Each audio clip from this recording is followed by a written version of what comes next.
Hello kids. இன்னைக்கு கதையில விஜய்ங்கிற ஒரு சின்ன பையனை பத்தி தான் பார்க்க போறோம். விஜய்க்கு டைகர்னு ஒரு பெட் டாகும் இருக்கு. விஜயும் டைகரும் ரொம்ப க்ளோஸ். விஜய் நிறைய டைம் டைகர் கூட ஸ்பெண்ட் பண்ணுவான். நல்லா ஜாலியா விளையாடுவான்.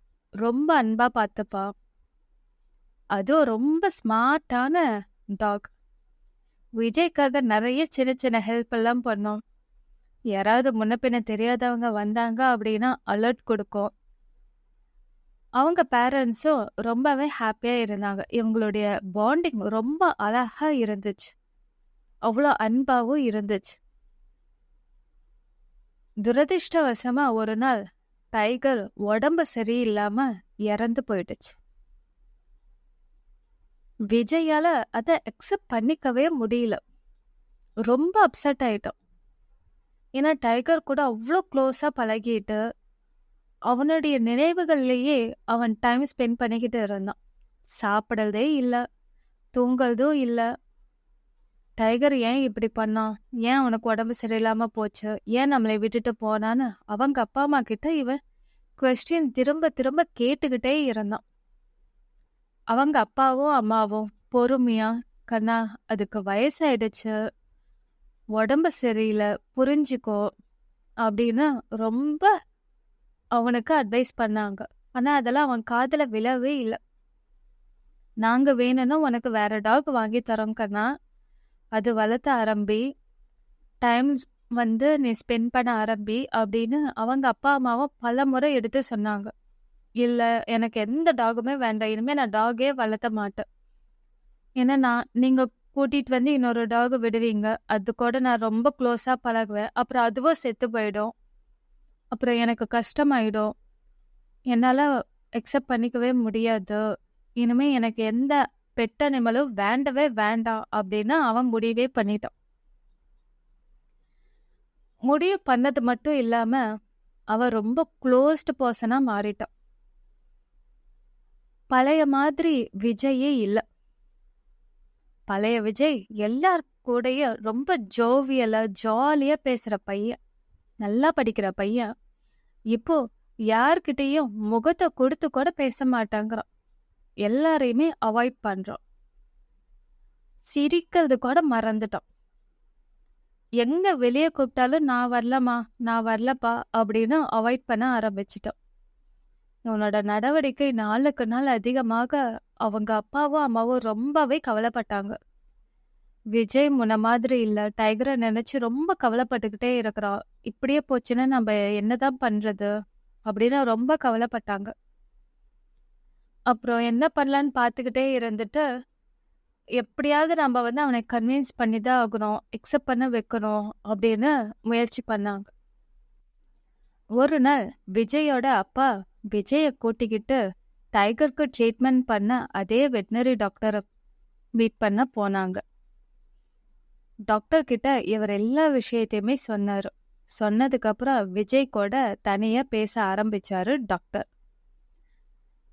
விஜய் நிறைய கேள்விகள் கேட்டான்.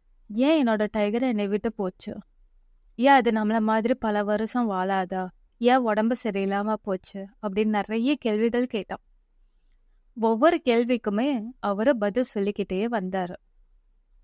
உன்னோட டைகரோட வயசு 18 இயர்ஸ்.